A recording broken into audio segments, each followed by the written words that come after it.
Good afternoon, everyone. We'll be leaping into the live stream in just a moment, so please start getting your questions into the live chat now so we can get to as many as possible today. We also have started grabbing some questions in advance of the show to avoid any dead air time waiting on questions or doing audio-visual checks. So as a heads up for future shows, once we schedule the next live stream, usually a few days before we do it, you can start leaving questions and comments in the chat. And also, if we don't get to your question today, feel free to leave it as a comment, and I'll try to get in and answer it afterwards. With that said, welcome, and let's get to it.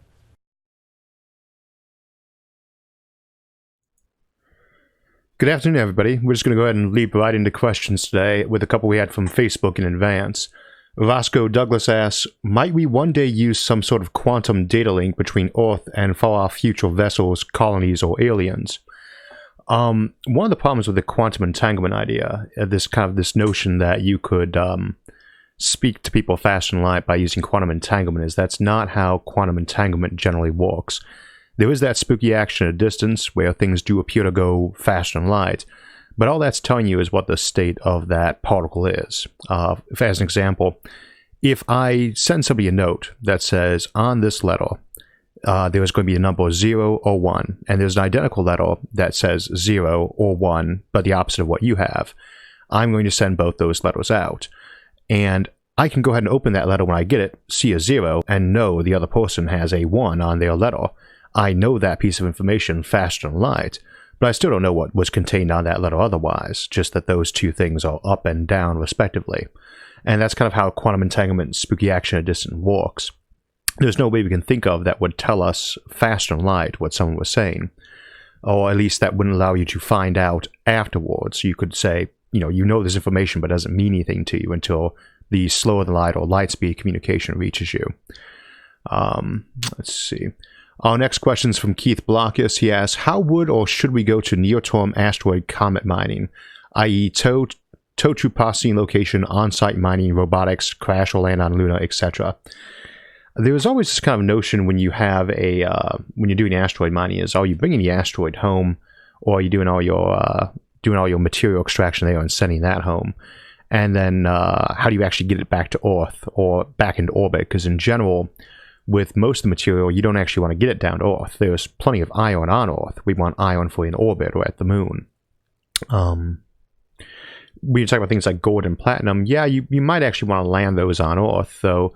Since a lot of those are commodities we're using to some degree as a currency, you don't necessarily need to land those on Earth and the use for to Earth. You might keep them in a repository. But those are small enough, you might just go ahead and put them in a re-entry pod and let them land on Earth and use that to break your speed. Otherwise, when you're sending this stuff home, you want to make sure it's going slow enough that it gets captured in orbit around Earth. You can't just send it back there, and you don't want to just crash into the planet. And that does require a very slow process unless you want to burn a lot of fuel slowing it down. You prefer to burn no fuel. And you prefer to burn a minimum when it was leaving too. The thing about mineral extraction in cases like this is that by and large you don't really need it right this moment. You need a steady supply of it. You don't care if the iron you're mining today will be 10 years before anyone actually gets around to being used. And you just need that supply to be stable. And so if it takes forever to get there from wherever you're mining it, even under the solar system, all you really need to know is that it's going to get there and about when. And so you can get away with very slow motions. Pretty much the minimum need to get it into orbit, or the minimum needed to get it from Alpha Centauri back home. And if you're doing long term, iron that's on its way back home from Alpha Centauri and is going to take a few millennia, that's fine. So, as to processing, you're either going to do that on site or you're going to have to do that at some midway point. You want to use the minimum fuel possible to move that thing, so that means preferably doing your refining there, though it might depend on circumstances. In the asteroid belt, you might haul an asteroid to a central processing location in the belt, which doesn't require too much delta V, or haul your rough ore there and do the refining there. That is one of those things, though, that we'll end up finding out what the best way is when we actually do it. We can guess right now, but that's about it. Nikolai Belezhik asks, your thoughts on the political difficulties of building an orbital ring. Can we overcome them in the near future? the big one for an orbital ring, which again, for those who don't know, is a ring usually around the equator, although it doesn't have to be, that just goes around the entire planet. It's effectively stationary because it's a two-piece object. It's got an inside that's moving very fast and outside that is not. And it has a net momentum to stay in orbit around Earth as a stationary object.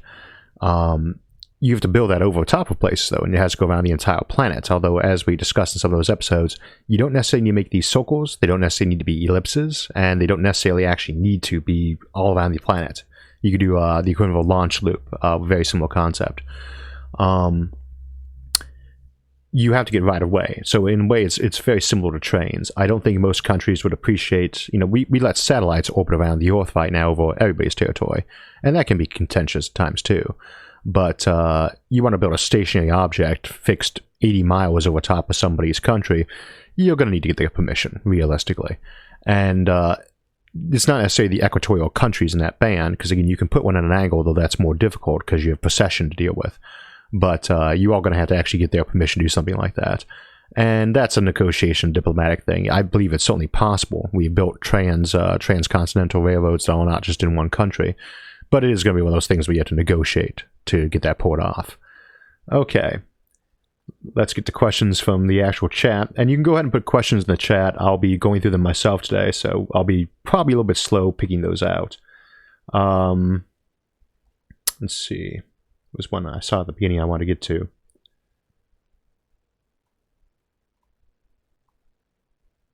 Lots of side questions, though. Unfortunately, it's taking me a moment to find them. Not sure why Palestine's coming up.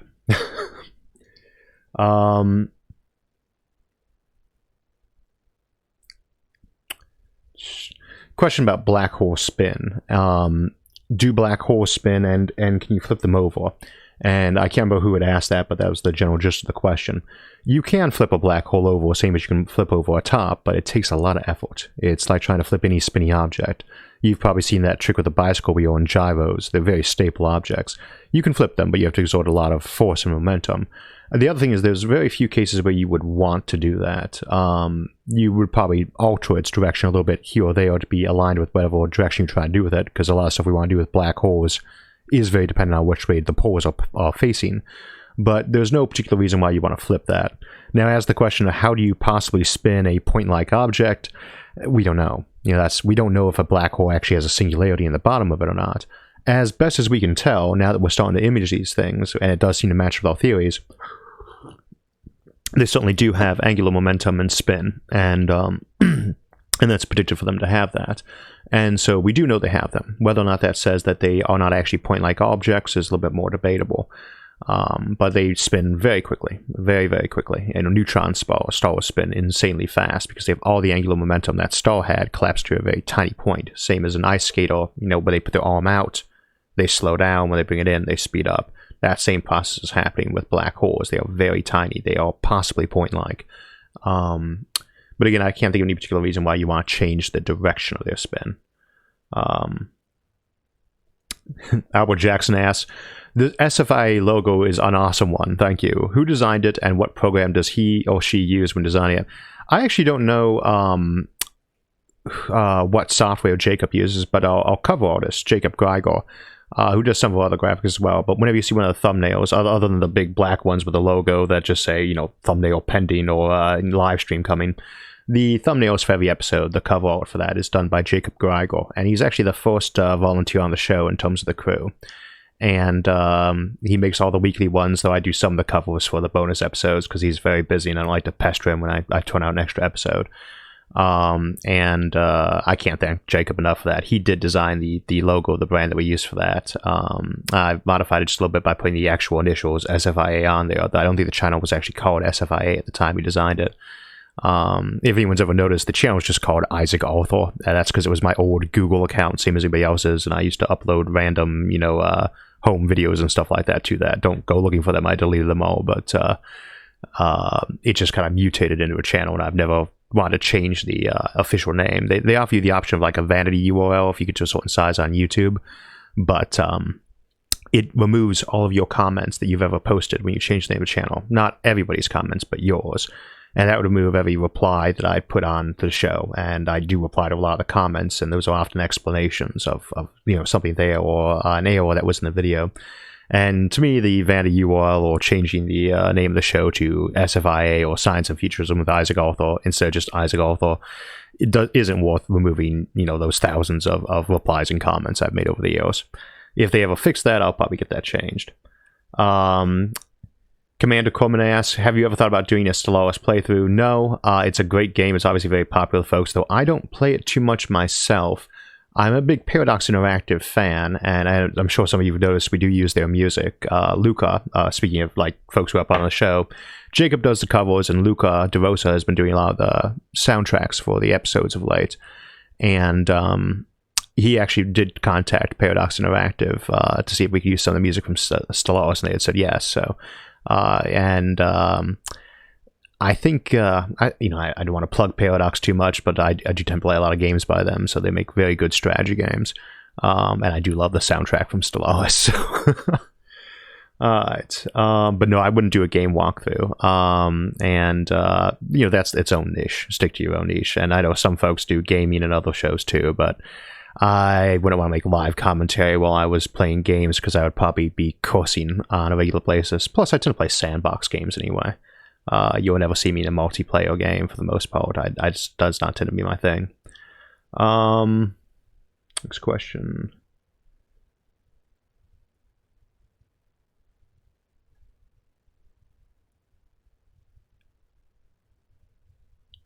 Sorry about that. It's taking a while for me to go through these today. By the way, happy birthday, Wisdom A1. Okay, Soldier of the Ark asks, with the new Barbaverse coming out soon, I actually did not know that. With the new Barbaverse book coming out soon about the search for Bendor, what is your theory as to what happened to him? Also, dang, you're looking good for a gun bunny. A gun bunny, by the way, is a name for folks who are in artillery, and if anyone was curious, I'm sure I've mentioned I was in artillery when I was in the army.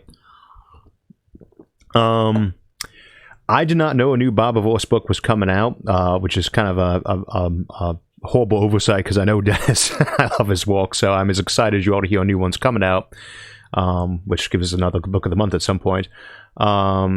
And I actually can't remember which one Bendor is off the top of my head. For those who are not familiar with the series, the Barbaverse series by Dennis E. Taylor is about a fellow who gets himself frozen, and he gets resurrected as an uploaded mind, essentially. And he makes a lot of copies of himself to help explore the galaxy and settle the galaxy. And after a while, it begins running out of names. Each of the copies has to have its own name. And some of them initially are things like, Will Riker and other names that would be very associated to science fiction. By the time he's got a few hundred iterations, they're getting named things like Homer Simpson. And Bendor, of course, presumably in Futurama, but I'm afraid I can't remember that character at the moment. That is a great series, by the way. I will also recommend the audiobook on that one, because the fellow who does them, Ray Porter, is just rapidly becoming one of my favorite narrators. Let's see. What is the best vegetable? Broccoli. I don't know. Question from Gorgly. He asks, how developed, populated would an off-Earth colony need to be in order to keep going and continue human population growth and expansion to space if a disaster were to wipe out humans on Earth? That's always a tricky question on these, because it also comes into play when we're discussing things like how big does a colony need to be before it starts sending off daughter colonies of its own. You can send ships out at, say, 10% of light speed and rapidly colonize the whole galaxy in a million years.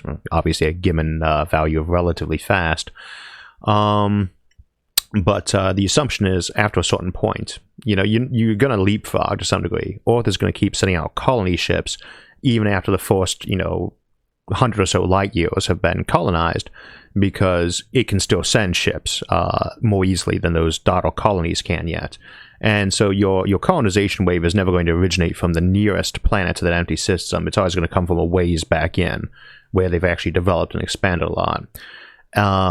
When an interstellar colony, it almost has to be completely self-sufficient from day one. For an interplanetary colony, like one on Mars or the Moon, it does not. And ideally, it would never be 100% independent. You want it to be robust and independent if it needs to be, but trade's a good thing. It keeps people interacting. If somebody wants to go and set up their own isolationist colony, by all means. But for the most part, our goal with colonization, I would say, is to set up things that are self-sufficient, but not completely independent. And how much you need population-wise or development-wise is always going to be really based on technology. We had a lot of colonies in the early Americas or in the Pacific that only had a couple hundred people starting off, and most of those did not fail very well until they got additional colonies, or they had ones nearby, or at least on some kind of trade route that necessitated people visiting them. But when you got stuff like 3D printing or genetic engineering, you say you need a certain number of people just to not get all incestuous, inbred, and have third thumbs. But you don't actually need that if you got enough technology, because you just edit out those problems, or print some DNA from the archive, or use frozen embryo and sperm from donors back on Earth, and have a big bank of those you can draw on. The same applies for a lot of industrial things. You're almost always going to gain a benefit of scale when you're doing mass production, versus 3D printing, where you're always putting each individual customized object. And we don't know how much that's going to be. Good 3D printing may still not be as good as economy of scale, but it might be more enough to let you be self-sufficient if Earth blew up, for instance, or got grey gooed. It's worth noting, though, and we do have an episode coming out on that very shortly, threats to interplanetary civilizations, or was that... Yeah, that is this week's episode coming out, isn't it? And one of the things we get as a draw away from that is that there really are not a lot of things that can destroy a technological civilization that aren't going to splash over. You don't really get that disaster effect. You get a war on Earth, it's going to spill over onto Mars if it's that extreme of a war. Let's see. But it's a good question. I'm afraid there's not really going to be a good answer to that, because it's so dependent on technology. Alright. True Nate asked, dark matter is just the Aether hypothesis. Changed my mind. Dark matter came out actually not that long after we'd blown a hole in Aether. Zwicky first noted it fairly conclusively in the 1930s. Reasons for people doubting dark matter are honestly kind of thin at this point in time. Doubting any particular type of what it happens to be, yeah, until it's in a lab, that's fair enough. But you have missing mass, and almost every alternative version people have produced has missing mass. We never proved ether didn't exist, incidentally. The Michelson-Morley experiments proved that we didn't need it, and we didn't have any way to detect it. So for all practical purposes, it may as well not exist. Dark matter is a little bit different. We absolutely detect it. And people say, well, you can't see it. Well, big deal. We can't see almost a lot of things we look at. There's a zone of avoidance between us and a lot of the universe because the center of our galaxy is in the way. We see effects from that stuff on everything else. The great attractor or dark flow, that's on the other side of the zone of avoidance. I can't see the inside of the sun. I can't see the inside of the Earth. I believe that they are there, and I believe we can study their properties without actually having to drill a hole down. Now, that always leaves some uncertainties. You always want the most direct evidence you can get. But if we detect a planet that's got oxygen in its atmosphere, for instance, that's not conclusive proof of life, but it's a pretty strong indicator. And you start getting more and more things. You get testable and falsifiable experiments you can do. And we've done those for dark matter to see whether or not it's that or something else.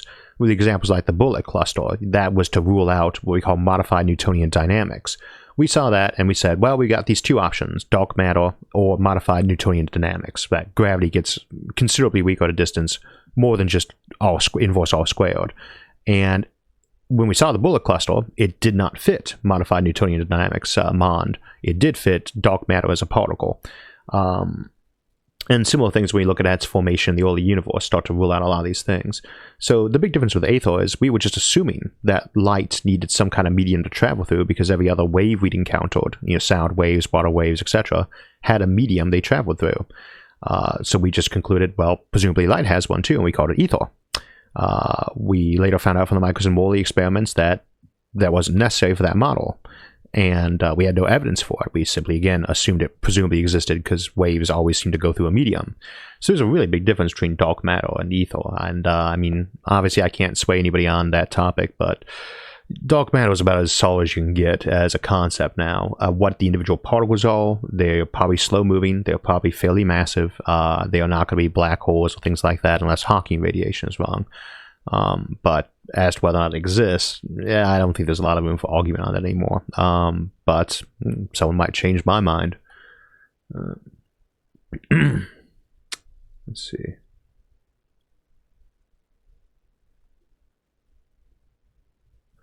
The Allegiant Trader asks, is there an alternative for concrete and core for alien civilizations with different younger geology than Earth?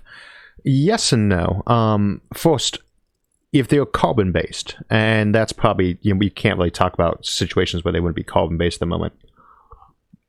But if they are carbon-based, odds are they are going to be on a planet that has a lot of coal and oil on it.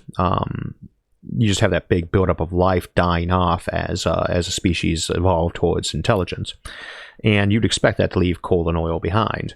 However, the fossil fuels have been a great benefit to us in the last century, regardless of the other downsides.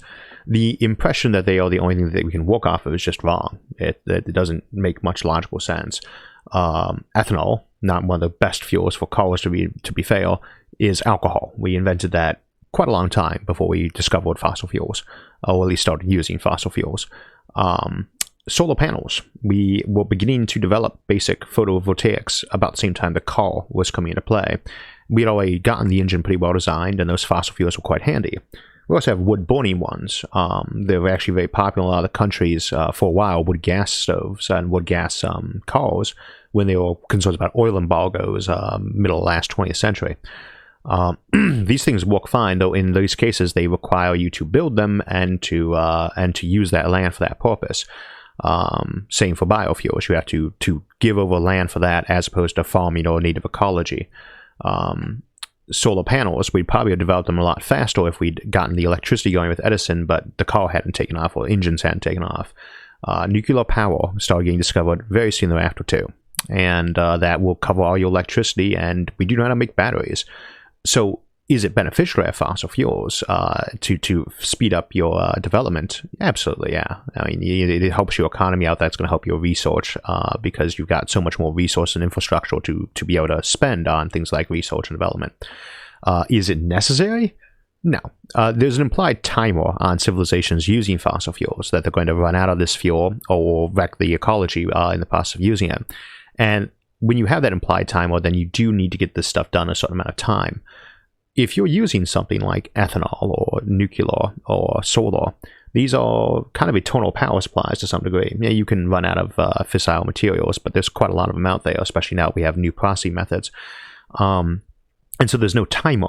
There's no running out of it or ecological wreckage to worry about. So if it takes you an extra few centuries to develop because you're using these instead of getting the big boost from fossil fuels, then does it matter? I mean, you don't have a timer on you. It took us thousands of years to go from basic pottery to use of steel. If it had taken an extra few centuries, we wouldn't be around right now, but something else would be, and it would be a few centuries delayed. And a few centuries is just nothing on these kind of timelines, and is only really relevant if you have that kind of built-in timer on your civilization where you're going to run out of this thing.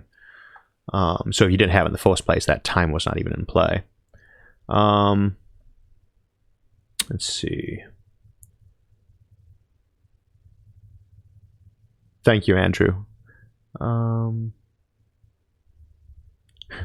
Matt Campbell asks, what is your favorite dinosaur? Hi, Matt. I will go with the T-Rex just because I think they're particularly cool. I was actually with the tie on. I was thinking, somebody says, but you don't ride horses much. I say, no, I don't really like to ride horses.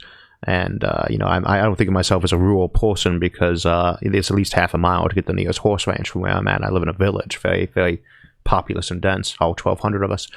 So I'm not going to ride I'm not going to try to bring a horse around. I don't really like to wear hats, but I could ride a dinosaur. So if they get dinosaurs in play, I could wear them and I would feel okay wearing my bolo tie. So,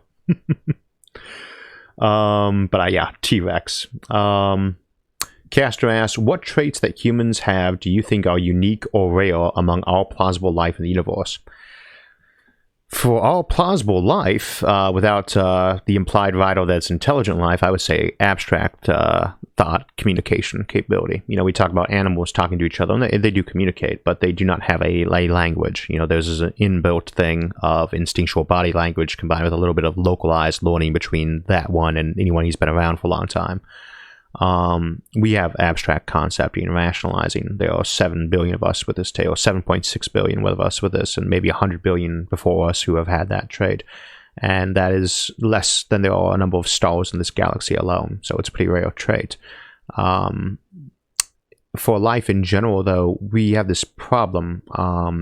We follow the mediocrity principle, the Catalaunian principle, most of the time in science. And we were talking about that with our collaboration with Jade last weekend, that you have the alternative, the anthropic principle. But under mediocrity, under Catalaunian principle, you assume that you're normal. So we can't really assume any trait of humans is abnormal for other intelligent civilizations. But it could be that it is really abnormal. Humans are the only abstract concept thinking group amongst our various species, many of whom have very large brains. And many of them have had those large brains, at least as long as we've had ours. You know, elephants, raccoons, dolphins, these did not pop up just a million years ago. And that being about when we started getting these alterations to our brain, 1 million, 2 million years ago, whatever it was, and ongoing since then.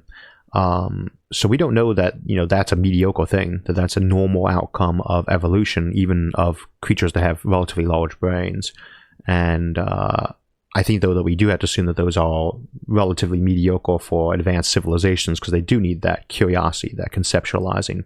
And I would not expect curiosity or socialization to be abnormal traits to develop in evolution, certainly not for technologically advanced civilizations. It'd be kind of hard to get it otherwise, but I suspect we will find out humanity is fairly unique compared to other intelligent species if we meet any, but in what ways, it's hard to say. You know, you look at a list of mediocre examples of things, of planets, almost everyone's going to have some relatively unique trait, same as with people. I don't think of myself as normal. I'm a unique person, but I treat myself as mediocre in any given trait until I've met a bunch of other people who have that trait to some degree or another and see how do I average out against them. And we kind of have to do that in the sciences. Unless you want to follow the anthropic principle, which is a lot harder to test, obviously, though not necessarily less valid. It's a way of guessing when we don't know much. Cody Mary Hansen asks, is it possible that we are creating dark matter by the amount of information we are producing, making the universe event horizon artificially larger, storing on the event horizon? No, I would actually guess you were probably thinking about dark energy there, because that has been proposed as that it might be some kind of entropic effect of the universe. Problem with dark matter is that we can look back at the early universe and we can see the dark matter in play. We can't see it in its direct sense. We see gravity pulling on those objects. But we can look back at the various stages of the universe at different ages, and we do not see an increase in dark matter. It's been there in the same amount since the beginning of the universe. So it would not be a byproduct of any aspect of the age of the universe. Dark energy, on the other hand, is something that's been increasing over time. And that could in some way be tied into, you know, the process of entropy or expansion in this universe. I mean, obviously it is tied into expansion, but we don't know how yet, and you've got to be really careful to speculate on things like that. Hopefully we'll know more about dark energy in the near future, but, you know, near future might be a couple of centuries for all we know. It's a new problem. I remember when I was senior in college going to a colloquium where other people was forced suggesting that.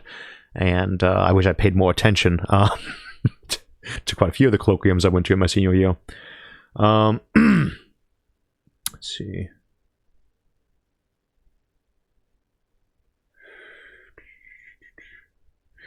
Hydrogen Cyanide asks, how plausible is an O'Neill cylinder within this century? I should probably point out that when we talk about O'Neill cylinders on the show, we're almost always talking about the biggest ones he suggested, the Island 3 or 4. Or ones even bigger than that are not constructed out of steel. You know, you have titanium or Kevlar, you can make them even wider. Some of the O'Neill cylinders are actually quite on the small side, and really not that much bigger than the Gateway space station we had talked about back in spaceports. And I do think that we will see a rotating space station. You know, I would feel like before the end of the century, we're going to try to create something at least on par with Brian Versteeg's Kaplana 1 that you've seen on the show quite a lot, because Brian's loaned us the clips for that. That's not all that big of a place, but it's probably about as big as we could expect to build in this century. It all depends, though, on how much you're pushing for things. We don't just build these things because they're expensive, so that we have to find a way to make them cheaper, which means sourcing the material from space or from the moon. And we have to actually have a reason to build something like that. You have to have a lot of throughput in space. So I would like to think we'll have a rotating habitat of a rotating space station sometime in the next couple of decades. But an actual thing that would qualify as a habitat or a permanent living space as opposed to just like a hotel or a park, we might not actually get this one this century, even if we have the tech to do it relatively cheaply, just because there has to be a demand, and there might not be. Stand for Liberty asks, and thank you, by the way, could dark energy be the entropy of the universe writ large? Quite possibly. I mean, as I was saying a moment ago, that is one of those ones we have a lot of question marks about. And I said earlier that dark matter is one of those things there's really not a lot of question about its existence anymore, but there's a lot more room for discussion on dark energy. And I do want to point this out, and we did this in the Dark trilogy that covered dark matter, dark energy, and dark flow a few years back. The term dark in physics frequently just means we can't see it. Like dark side of the moon. We can't see the dark side of the moon. It doesn't technically get as much light as the, quote, visible side of the moon because it doesn't get reflection of light off Earth, which is pretty significant. The full moon on Earth is very dim compared to the sun, but it is still fairly lit, and the Earth is a good deal brighter. But the dark side of the moon is the side of the moon that we can't see. It gets plenty of light. Dark matter, dark energy, dark flow. These are things that we haven't really seen too much. They're not really related beyond the name dark. The fact that dark energy is the supermajority of energy in the universe and dark matter is the supermajority of matter in the universe can be viewed as semi-coincidental. They're not assumed to have any relation to each other. They might, but the only real relation is there's a lot of them, and we don't know what they are very clearly yet. I mean, you'd really have to ask a cosmologist for a legitimate answer on this. I don't really want to speculate much, but I do tend to feel like there would be a connection with entropy and dark energy. But that's just kind of a semi-educated hunch. You know, we just don't know enough yet. David Angle asks, question, during the first phases of construction of an orbital ring around an object with a magnetic field, does the conductor need to be charged, or will it acquire a current by its orbital motion? You could do that. I mean, all you have to do... so, an orbital ring's not being held up by charge. The sheath around it is being kept apart, and you're keeping the thing spinning inside that clearly by using magnetics so it isn't scraping along the outside. You don't want friction inside something like that. You know, when you're doing this with like a hose, if you hooked up a hose to a pipe and turned it on in a circle, it would get firm and stiff as all that water flowed through. But that's doing that at, you know, meters per second, not kilometers per second. So you want to use magnetics to keep it in line. But yeah, if you take a big long hoop of metal as your inner core of that and spin it around, it's going to have plenty of magnetic field just from that motion. But it is the actual angular momentum of that that's holding things up, not the magnetic field. The magnetic field is just helping the sheath not kind of crash into it without having to touch it with something. Let's go ahead and go to break real quick, and we'll be back with some more questions in about 3-4 minutes. So we'll be on break for a few minutes while I refill my coffee. If you want to get up and grab yourself a drink and a snack, maybe a slice of pie, and get some more questions in for our second half. But while we're doing that, I wanted to introduce everyone to a couple more of the folks who help make SFIA great. And I thought we'd start with Evan, one of our script editors, who also helps moderate our Discord server, and is one of the folks who helps on the Livestream chat too. Hey all, my name's Evan Schultheis. I'm a degreed chemist, and I'm one of the members of the production team here at SFIA. I'm mostly involved in our discussion meetings and editing, where I advise on nanomaterials like graphene and on energy. I'm also a published historian, and looking to the past often comes in handy when discussing future societies here at SFIA. I also have a book entitled The Battle of the Catalaunian Fields, AD 451, which is about Attila the Hun and the final years of the Western Roman Empire. Anyways, it's really great to be a part in science communication like this, and I'm glad you all come here to discuss and learn. Thanks for watching and supporting all of us here at SFIA, and we'll see you on our Thursday. There's a joke on the channel that SFIA actually stands for Science Fiction Ideas for Authors, and there's more than a little truth to that.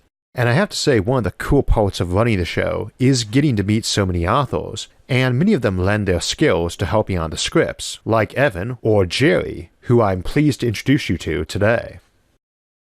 Hi everybody.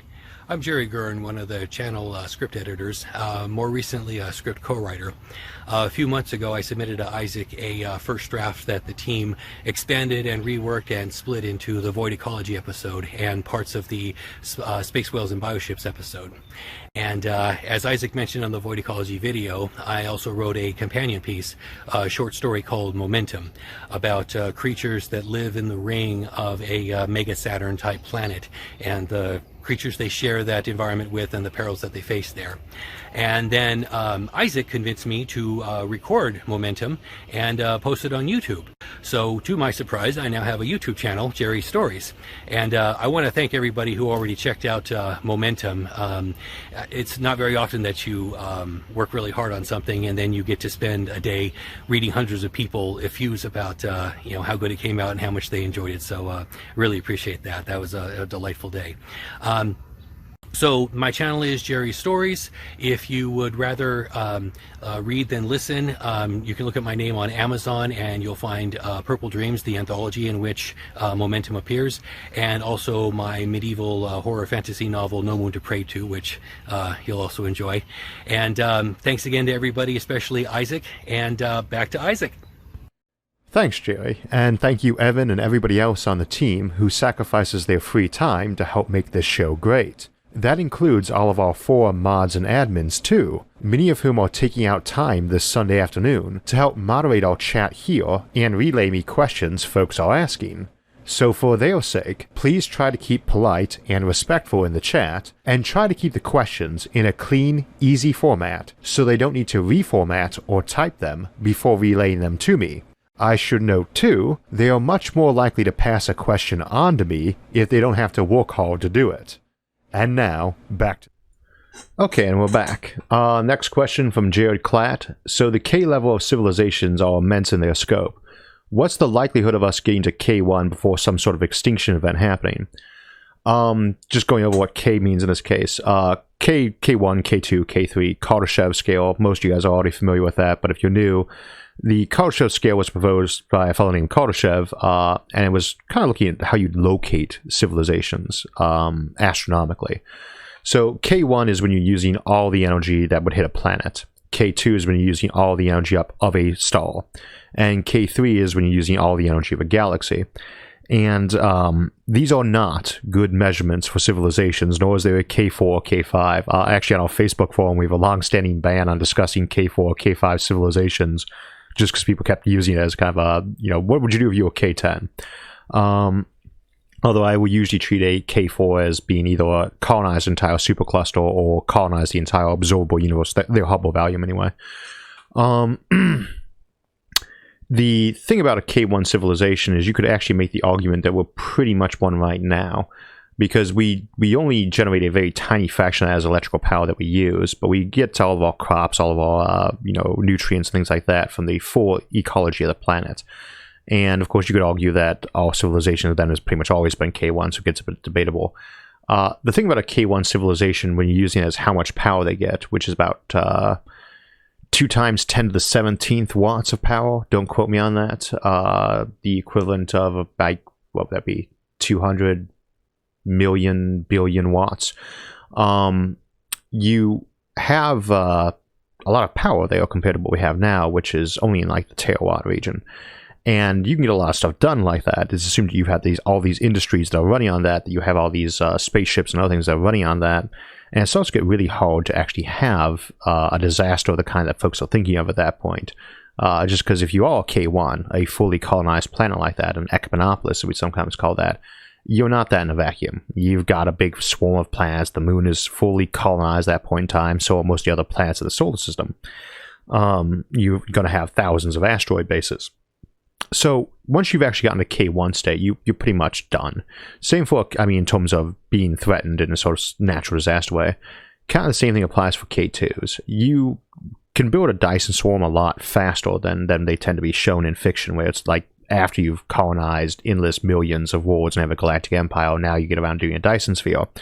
In point of fact, you're probably going to have a Dyson swarm fully developed inside of 4,000 or 5,000 years AD tops, I would tend to think.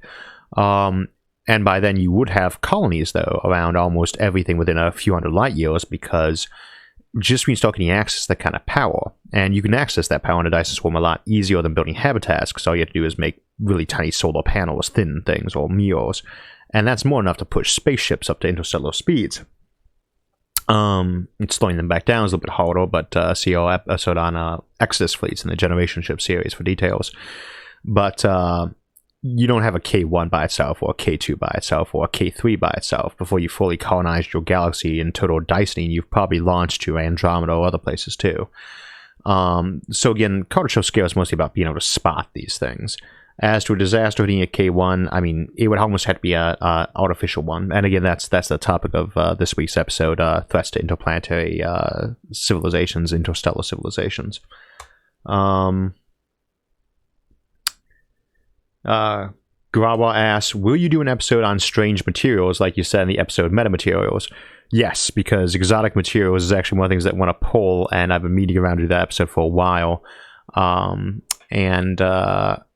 The delay on that has been more, sometimes with episodes we've been planning to do them for a long time, but I'm never sure if I want to do them as one episode or multiple episodes, and then how to break them up. Quite a lot of times when I started writing up an episode, it actually turns into a series. The Black Hole trilogy we did recently, which is actually a quartet, because Fleet of Stars is kind of part of that too.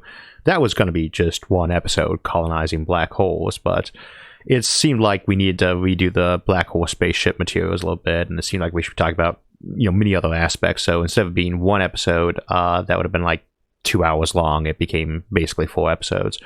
Same question when folks ask me why we don't do any more like 70-minute videos, although we've only done 2 like that in the first place, the Fermi Paradox Compendium and its predecessor, Fermi Paradox Solutions.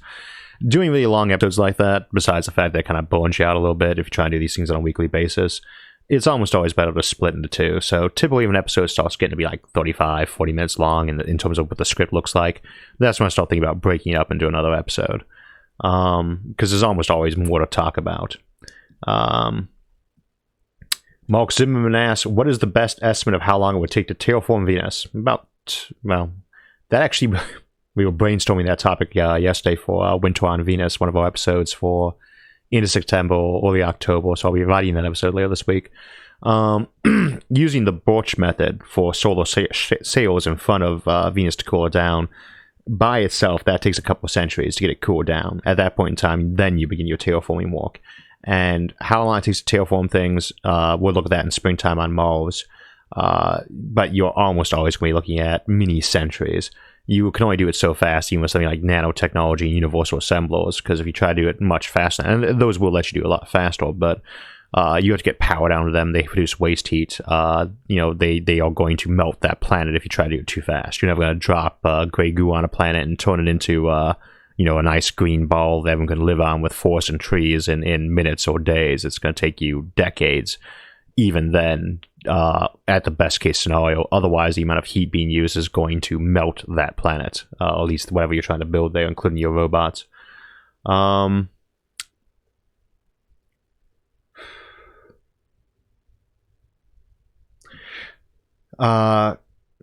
Gunmundur Ingi, I'm sure I'm mispronouncing that. Gunmundur Igor Gunmundsen asks, how much potential energy is in our galactic cluster, later be our only visible universe, if all the mass would drop into a single black hole in the middle? I would have to actually sit down and work out how many joules that was, or kilograms, but there's around 1 trillion solar masses in our galaxy, and I think that the cluster itself has less than 10 times that, so loose figure 10 trillion solar masses. And I guess it's 10 to 30, 2 times 10 to 30 kilograms, so 10 to 39, 10 to 37, about 10 to 50 joules, plus or minus an order of magnitude. But in black hole wise, because that event horizon is linear to mass, if it's got 10 trillion times the mass of the sun, which would normally be about 3 kilometers in diameter for the black hole, I think that's about that, then it would be 10 trillion times that, 30 trillion kilometers, which I believe would be, that would be 3 light years in diameter? Somebody would have to want to check that, so don't quote me on that one. Let's see. Next question. Joe Dunn asks, what are the chances that we live in a simulation a la the Matrix or similar? I feel it will certainly be. I feel it will be entirely impossible or 100% certain. Our odds of living in a simulation I always quote as being 33%. And there's a very simple reason I always say 33%. I think we discussed that recently in the Anthropic Principle. The Principle of Indifference tells us that when we have plausible options, it's a lot like the Mediocrity Principle. It's one of these things you use when you really don't know much. If you know what your plausible options are, but you don't really know how they relate to each other, like I know many people like Coke and many people like Pepsi, so I'm going to assume it's 50-50 until I have evidence to indicate otherwise. You've got three options for simulation. Either one, you just can't do it. Either they die off, or it's just turns out to be impossible to simulate people that accurately. That's option one. Option two is that you can do it, but you really don't like to simulate people much. And option three is that you do it and you can do it and you do it all the time. So each of those is basically a 33% option. And then a little bit off the top on that one, because even if you're simulating millions of universes, there is still one real one and you have a chance of being in that. So just a little under a third. But then again, you have to ask, how realistic is that? And I'd say for the first one, I don't think that it's very plausible anymore to say that you can't simulate a universe. I don't think we go, or simulate a world anyway, simulate a human mind, because technically a simulation hypothesis only requires you simulate one human mind, and realistically enough, in the surroundings that they believe it's real. But I do believe that's technically feasible, and I can't imagine a particular reason why we go extinct before that. Although the alternative on that would be that you go in that second one, you can do it, but you don't particularly want to. You know, if Skynet takes to the world, he can do the simulation, but he has no motivation to simulate us as an ancestral simulation. But there are other ones too. When we looked at that in, I want to say, Reality and Simulation, the post-scarcity series, one of the things we point out is that most of your reasons for simulating people don't really hold up to inspection, because there's always an energy cost and a heat cost to getting rid of that energy. And I don't need extreme realism for a fantasy simulation or a historical simulation, or even modeling things for data and research. You don't really need to simulate an entire planet with that degree of accuracy. Reasons why you kind of might is if you're high-tech civilization and all your kids are being born to a post-scarcity universe and they're turning into lazy trolls, so you instead raise them in a relatively advanced period, but not one so advanced from the past that they would just assume they were in a simulation. And that, to me, I feel like that second category, that you have the ability to do it, but you really don't do it much, is probably going to turn out to be the most likely one.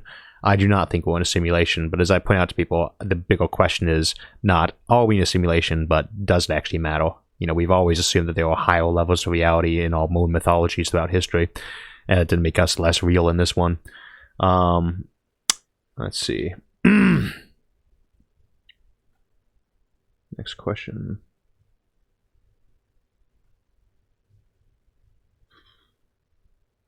Oh, Dysentery Joe asks, you guys have the strangest names. I know I've pointed that out before, but question, Isaac, big fan of the channel. What MOS were you? Former 95 Bravo, 31 Bravo here.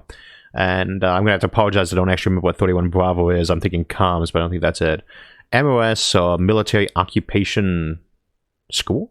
I can't remember what the S is for. Anyway, it's your job in the military, and there's a whole bunch of those. Mine was 13 Bravo. I was a sergeant with Bravo 23FA, and then that was my main unit. Obviously, you get switched around over the times. And that was in Gießen, Germany, by the way, that we were mostly stationed out of, other than our deployment to Iraq for 14 months. Gießen's a great place. It's a little bit north of Frankfurt. But 13 Bravo, and that is artillery, although I actually spent a lot more of our time doing, I would hate to say, we did a lot of infantry work by there, because you don't really need very large cannons when you're occupying a country. And they found out that I was decent at paperwork and computer stuff, so I tended to end up doing a lot of our admin work too, as well as a lot of our training and technical stuff on all of our equipment. When the war got started, or wars, if you would, there was a lot of new equipment. We were calling it RFI, Rapid Field Issue. New equipment that had been designed but really hadn't been thoroughly tested and trained on, and so it had been tested but not really for enough spectrum to rapidly train people in. And I usually got stuck, both for my own company, we call them batteries and artillery, but company, and a lot of the other folks in our battalion, some of the others, helping out the training of a lot of that equipment, because it was kind of new and technical. But the actual MOS was 13 Bravo. Let's see. Next question. Starbucky asks, Isaac, are you an Orthline, Motion, or Beltor, and are you looking forward to the next season of The Expanse? I am looking forward to... I was very happy to hear that The Expanse had been uncancelled and that Amazon had picked it up. And yeah, it's a great show. The book series is pretty good too. The book series is quite good. I've been trying not to read ahead of it though, because with like Game of Thrones, I found that it was more fun to be startled. I actually liked the last few seasons of Game of Thrones, even though a lot of folks felt that it kind of gone downhill, to which I agree in some ways. But because I had not already read the books, it was a bit of a surprise to me. And even with The Expanse, they've started diverging a bit from the TV show, from the book show, almost right from the get-go. But I don't want to read ahead in there because I'm sure they're going to borrow some more material from it. But I'd say in terms of factions I tend to favor, I actually think they're almost all really stupid, especially in the TV show in terms of the factions. Orth should not be, Orth has a population like 30 billion there, and it's shown as being a bit of a dystopia. That doesn't make sense to me when you have spaceships going around. The same thing with like the Belt, they're low on water. There's no reason to ever be low on water when you have fusion power. It's kind of an absurdity. Especially the way we see them using it, where they run from point A to point B with the engines on full power. And that comes up, I mean, a lot of good fictions like that. If you look at Frank Herbert's Dune, they have cheap interstellar space travel and levitation capability with their suspensor fields. There was no reason why they haven't mined out, ice asteroids from further out in the solar system and brought them back onto Dune. And I'm aware that in later books in Dune, they have a creature called a sand trout that encapsulates that water, but to hide it from everybody. But plot holes in terms of science for science fiction are nothing new. It doesn't necessarily mean it's a bad series, though. There's too many of those could be problematic. But I think the Martians, though, I maybe like them a little bit better because they seem to be more motivated to get stuff done.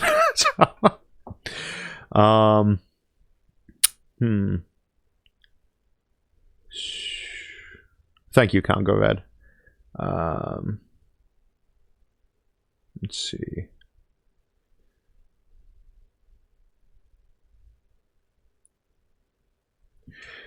Question from Emron. Do you think NASA or SpaceX will land people forced on the moon? NASA landed people on the moon 50 years ago, last week, so I would say they won. But they've got a bit of a head start. They've run it 6 times. If the question is when will NASA next land people on the moon, or will it be SpaceX? That's kind of hard to say. I think if SpaceX starts having a mission really in place that looks like it could do something on the moon, it's going to have at least one country who wants to tag along for that. It might be NASA, it might be, the EU, the ESA might do it, or ESA, maybe Japan, who knows, China. There's so many options there, but I would not imagine the first trip back to the moon will be a commercial one, just because it's so much preferable to get that big check from one of the governments to let them bring their own astronauts and crew along instead. Because it's not likely to be a profitable mission initially, but we actually had a survey on that on the Facebook forum about when should we next go back to the moon, and I was pleasantly surprised that most people did select one of the options that we shouldn't bother going back with a manned mission until we're ready to set up a permanent base or ready to do industrial usages of it, until there's actually another point, not just to plant a flag and collect some rocks, although those rocks were actually very handy.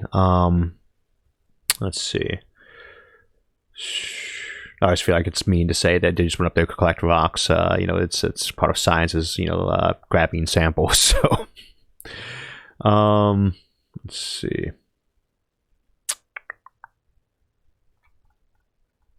Just scroll back up to find some more questions.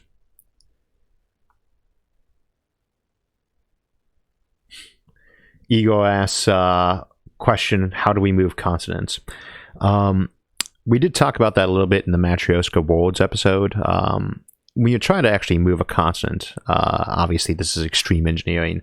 You're trying to cut into something that's really quite deep, that's already floating on a thing of molten metal at high pressures. So what you'd probably do if you actually wanted to move a continent up, if you're just trying to lift it up, is just kind of dig down in there, create a layer or a net and a mesh underneath it, and then lift. And you could actually do that with a very large pair of orbital rings, just kind of lift it up there. I don't even like to think about how thick those tethers would have to be, even if they were made of super materials like graphene. But that is possible. The other one, though, of course, if you wanted to transplant an entire continent or an island into a space habitat that's doing rotational spin, that is a lot trickier, and I'm not sure if you can actually do that without breaking gravity for at least a couple of minutes as you're doing something like that. But you lift it up, and then you begin to accelerate it on a spiral away from Earth so that gravity was dropping, and at some point you have to flip that thing over and get it spinning on its own. That actually might be an interesting topic to do one day. But I think we did talk about that in Evacuation Earth a bit too. Let's see.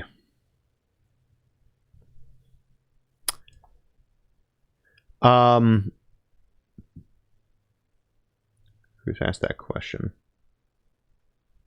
So normally I have these coming in from Discord, and the live chat thing which I'm using today, it kind of jumps around on me when looking at these. Somebody asked about simulations producing heat, or rather, do the simulators even have to worry about heat? And in an ancestor simulation, yes, they do.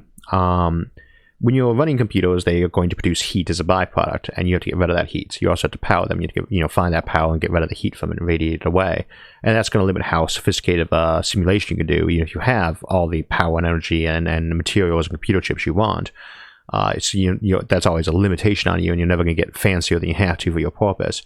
In a simulation, you do not have the same physical laws necessarily as you do in the simulating universe.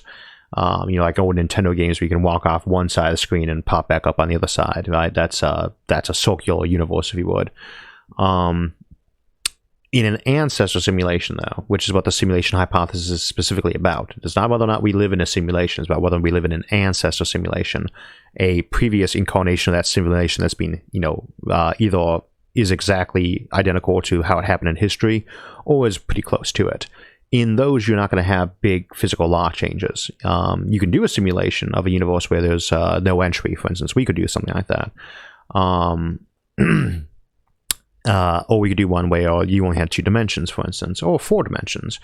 But it wouldn't be an ancestor simulation. You're not going to have anything like, if you're trying to simulate your own past for whatever reason, or something very close to your own past, you can't go changing around physical laws all that much. Things are going to really screw up in your simulation. So for the simulation hypothesis specifically, because it is ancestor simulations, there would be entropy in play in the simulating universe. And keep in mind, that is one of the bases for why it's assumed that you're much more likely to be in a fake simulation in the simulation hypothesis, is the idea that you are basically colonizing by creating simulations. You create millions and millions and millions of simulations, and there's so many of them that you're more likely to be in one of those than the real world.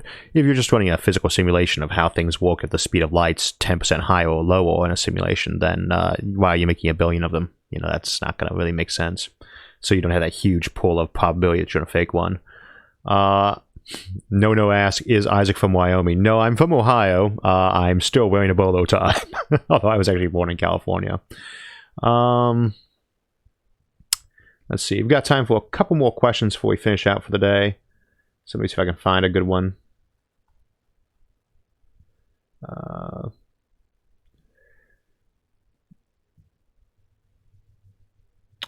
Abu Diogene asks, in the Space Wars episodes, you often reference how our descendants might create it. Often you express life extension. Why did you choose to say you would do this after our generation? I'm not sure I understand that question, unfortunately. With life extension, as well as bioengineering, it's a point that Aubrey de Grey makes a lot, that I'm quite fond of repeating. All medicine is life extension technology, and I would generally tend to believe that all agricultural, all livestock breeding is also genetic manipulation and genetic engineering. It's just done with less skill.